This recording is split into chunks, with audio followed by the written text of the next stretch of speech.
Hoy vamos a hablar acerca de un tema muy importante en contabilidad pública enfocado en el sector económico de Colombia. Lo vamos a dividir en 6 aspectos con mis compañeros Nancy Roballo y Angélica Durán. Los temas son los siguientes: deuda externa, presupuesto de la nación, reservas nacionales e internacionales, Banco de la República, Casa de la Moneda y el Fondo Monetario Internacional. Vamos a iniciar entonces con deuda externa. Hola, ¿qué tal? Hoy vamos a hablar acerca de la economía colombiana enfocados en la contabilidad pública, en 6 aspectos de los cuales se desprenden los siguientes. El primero es la deuda externa, el segundo es el presupuesto de la nación, el tercero son las reservas nacionales e internacionales, el cuarto es el Banco de la República, el quinto es la Casa de la Moneda y por último el Fondo Monetario Internacional. Vamos a iniciar con la deuda externa, con las preguntas de mi compañera Nancy Robacho. Hola Felipe, dinos qué es la deuda externa. Hola Nancy. Bueno, principalmente la deuda externa es la sumatoria de las deudas que contempla el sector público y el sector privado con entidades del extranjero. ¿Y qué compone esta deuda externa? Claro, la deuda externa está compuesta por 3 aspectos importantes. El primero son los empréstitos, que quieren decir créditos que nos otorgaron entidades extranjeras hacia Colombia. El segundo son los créditos financieros que existen para las entidades que existen acá, pero medianas y pequeñas empresas. Y por último podemos encontrar los bonos, que estos son deudas que se tienen a pequeño, mediano y a largo plazo.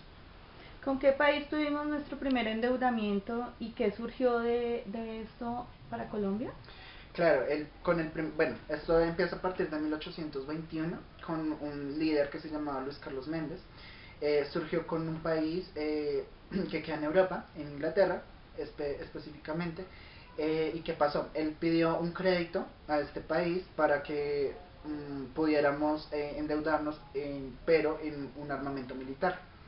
¿Qué pasó con esto? Al endeudarnos nosotros no pudimos pagar esta deuda y pues efectivamente Inglaterra lo cobró por la vía militar y pues iniciamos un conflicto bélico, pero pues gracias a Dios no ocurrió pues a mayores y pudimos ir cancelando esta deuda pues a largo plazo.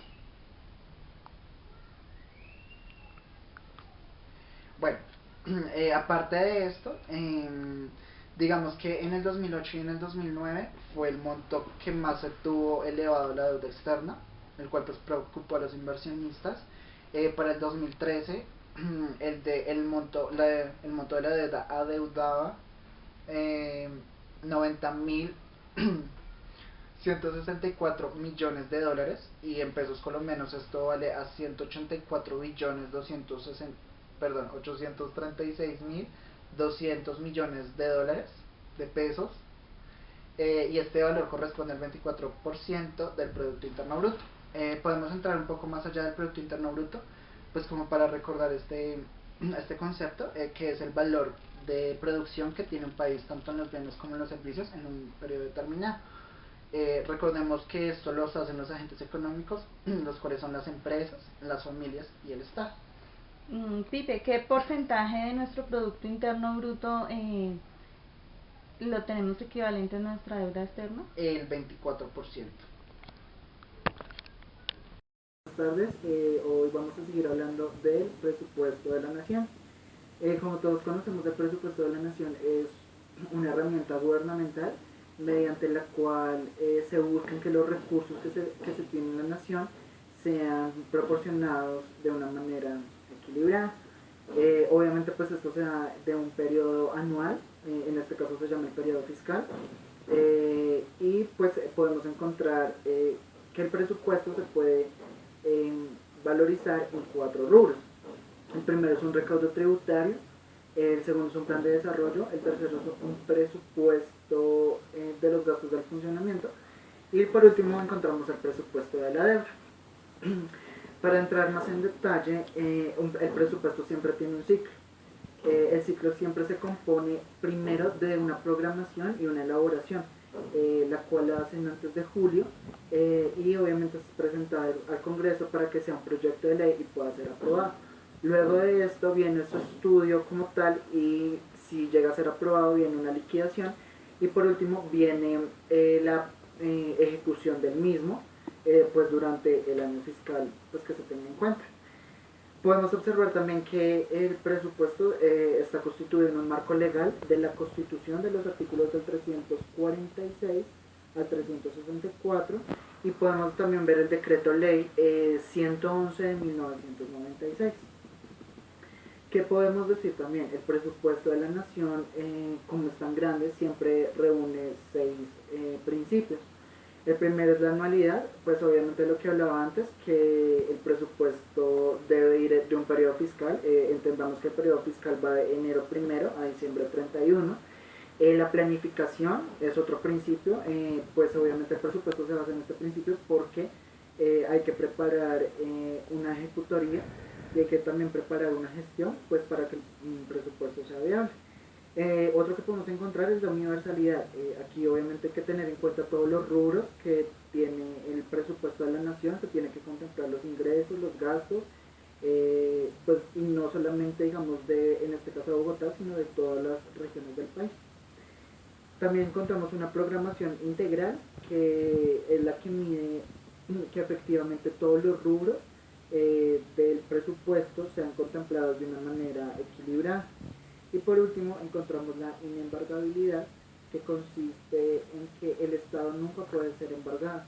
Los funcionarios del Estado sí, pero ninguna de las entidades o el Estado puede ser embargado. Las personas pueden demandarlo, pero como repito, no puede ser embargado. Bueno, para entrar en más detalle el presupuesto nacional, encontramos los ingresos y encontramos los gastos. Los ingresos se dividen en varios tipos. El primero se puede dividir en corriente y el corriente se puede dividir en tributario y no tributario. El corriente son los ingresos de los impuestos. En este caso, un ejemplo específico podría ser el IVA o el impuesto de la renta que tienen los contribuyentes. Entre los corrientes no tributarios encontramos las tasas, las multas y las concesiones. Una concesión, recordemos que es cuando el Estado requiere un tercero para construir una vía pública, y un ejemplo podría ser la concesión Bogotá-Girardot.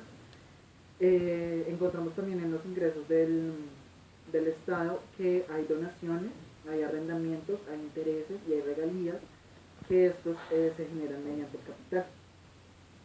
Encontramos otros ingresos adicionales que son las regalías de los prefiscales, del SENA y del ICBF, que son las encargadas de administrar estos dineros. Y simplemente pues esto ya cambió para este año porque pues la ley contempló que para las empresas que ganaran menos de 10 salarios mínimos mensuales legales vigentes, no tendrían que hacer dicho soporte.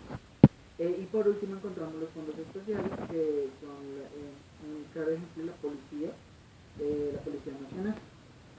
Bueno, esto en cuanto a los ingresos. En cuanto a los gastos, podemos encontrar que se dividen entre rubros. El primero son los gastos de funcionamiento. ¿Qué quieren decir eso?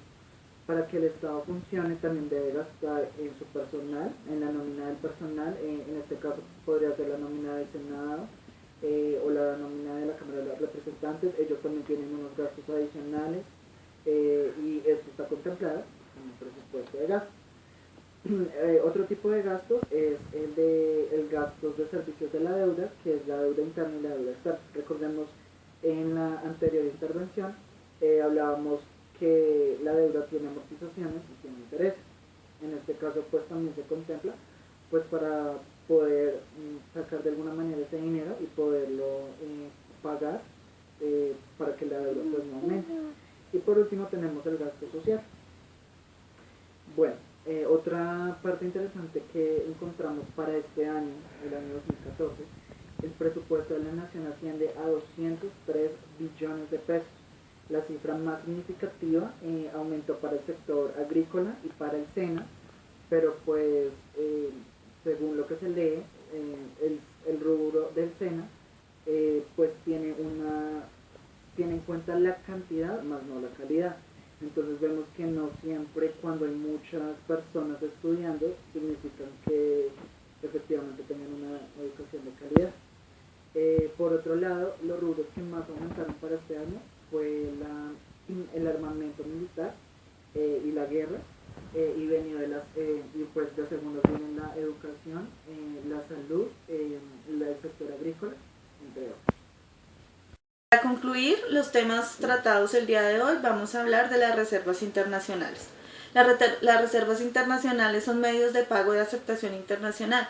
¿De qué se generan estas reservas internacionales? Estas reservas se generan de la diferencia que hay entre las exportaciones y los gastos que tenemos para hacer estas mismas exportaciones, entre los giros que hacen los colombianos a otros países y los que los colombianos que viven fuera del país envían digamos, a Colombia. ¿De qué más podemos generar reservas internacionales? Bueno, son también de las importaciones, también se puede generar reserva internacional. Estas reservas están compuestas por monedas libremente convertibles, o sea, ¿qué quiere decir? Que se puedan cambiar legalmente por otras que poseen amplia aceptación internacional. Adicionalmente, pues también se pueden cambiar por oro y por derechos especiales de giro. ¿Qué son los derechos especiales de giro? Es como una figura que creó el Fondo Monetario Internacional para que los países afiliados a este fondo puedan hacer transacciones con sus reservas internacionales.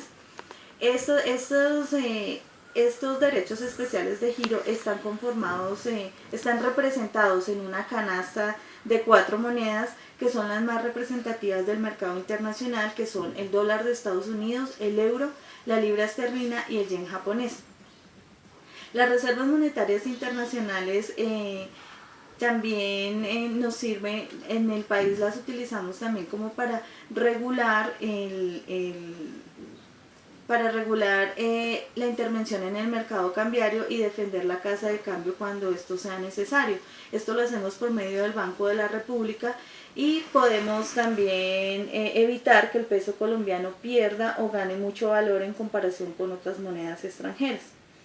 De las reservas internacionales depende como la capacidad que tenga nuestro país para negociar internacionalmente y hacer los pagos internacionalmente de los endeudamientos que tengamos con otro país. Hola, otro de los temas a tratar es el Banco de la República. Bueno, Nancy, cuéntanos, ¿mediante qué ley se creó el Banco de la República? Bueno, el Banco de la República se creó mediante la Ley 25 de 1923. Allí también lo nombraron como Banco Central Colombiano. Adicionalmente, en este año tuvimos la misión Canmerer, que fue aquella que estructuró las políticas económicas por las cuales está regida el Banco de la República. Bueno, cuéntame, ¿cómo se conformó el capital de este banco? El Banco de la República se organizó como una sociedad anónima con un capital original de 10 millones oro, de los cuales el 50% lo aportó el gobierno y la diferencia a los bancos comerciales nacionales, extranjeros y algunos particulares. Yo he escuchado que las funciones han cambiado a lo largo del tiempo. Cuéntame cuáles eran las funciones y las de después. Bueno, inicialmente se le confió al Banco de la República la exclusividad y la facultad de emitir la moneda legal colombiana. Se le autorizó también actuar como prestamista de última instancia y administrar las reservas internacionales del país y actuar como banquero del gobierno. Vale, y cuéntame, ¿cuántos miembros se conforman la Junta Directiva? La Junta Directiva del Banco de la República está conformada por 10 miembros, representantes del sector privado y del gobierno. Fue encargada por la misma ley ejercer algunas otras funciones. Bueno, otras funciones que tiene el Banco de la República como la administración de las reservas internacionales. Corta. Hola, el día de hoy les voy a hablar sobre la historia de la Casa de la Moneda, que fue creada aproximadamente hace 400 años. Angélica, cuéntanos, ¿quién dio la orden de la formación de la Casa de la Moneda? El rey Felipe III envió a uno de sus mejores ingenieros, el ingeniero Alonso Trujillo. Él llegó a Santa Fe de Bogotá y se instaló en una de las edificaciones que había para hospedarse allí, mientras que podía iniciar la construcción de la Casa de la Moneda. ¿En qué año se hizo la primera acuñación de monedas? En 1621 las labores de la acuñación de monedas se iniciaron en Santa Fe de Bogotá, las cuales fueron encomendadas desde entonces y estaban a cargo del ingeniero. Él La Casa de la Moneda tuvo muchos inconvenientes al principio. Uno de ellos fue el 6 de abril de 1948, con la muerte de Jorge Eliezer Gaitán. Las revueltas en el país fueron complicadas y todas las personas querían aprovechar esta situación para saquear las diferentes entes de la ciudad, de empresas y demás. Una de ellas fue la Casa de la Moneda. Su administrador utilizó uno de los líquidos que era dilusor para el metal, oro en este caso, y con este pudo ahuyentar las manifestaciones, pues este líquido les quemó los ojos, entre otras cosas. ¿Con qué decreto se declaró Monumento Nacional la Casa de la Moneda?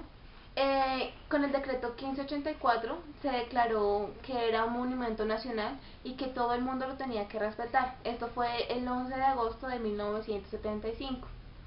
¿Hasta qué año la Secretaría de Hacienda administró la Casa de la Moneda? Hasta 1942. Allí, por un contrato que tuvo con el Banco de la República, le dieron la administración al mismo.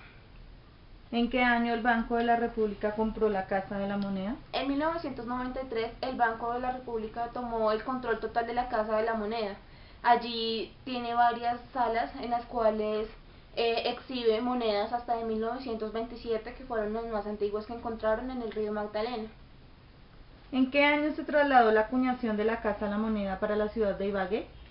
En 1982 en Ibagué empezaron a hacer la creación de los discos de moneda. En 1987, por temas de costos, tuvieron que trasladar la acuñación de monedas directamente hasta Ibagué. Pues en un lado, en una ciudad hacían la acuñación, en el otro lado sacaban los discos como tal. Entonces, la Casa de la Moneda es un orgullo nacional, pues es una de las mejores entidades que Colombia tiene en este momento. El siguiente tema que vamos a tratar el día de hoy es el Fondo Monetario Internacional, o FMI. Cuéntanos la fecha de vigencia de aplicación del Fondo Monetario Internacional. El Fondo Monetario Internacional fue planeado el 22 de julio de 1944. Entró en vigencia el 27 de diciembre de 1945 con los acuerdos de Bretton Woods. Estos acuerdos llevan este nombre porque fue la línea de hoteles donde se reunieron, que está ubicada en Estados Unidos. ¿Cuántos países fueron integrantes de estos acuerdos? Inicialmente 44 países, en los cuales tuvieron 730 delegados. Ahora son 184 países, que corresponden a la mayoría del mundo. ¿Cuáles son los objetivos del Fondo Monetario Internacional? El Fondo Monetario Internacional busca fomentar la economía del mundo, el crecimiento de los mismos, que los países menos desarrollados, países tales como Colombia, puedan acceder a economías de países primermundistas más fáciles. Busca fomentar la estabilidad cambiaria. Digamos, nosotros en nuestro país podemos hacer el cambio de divisas más seguro gracias al Fondo Monetario Internacional. Quiere infundir la confianza en todos los países del mundo, para así poder que la economía surja y pueda ser mejor cada día. Ellos buscan darle oportunidad a los países, digamos, buscan bajar las partidas arancelarias. Para países como Colombia es muy difícil exportar e importar por los niveles tan caros de los impuestos. El Fondo Monetario Internacional busca ayudar a esto, busca decirle a países primermundistas que nos ayuden con los temas de los aranceles, para así poder difundir nuestra economía.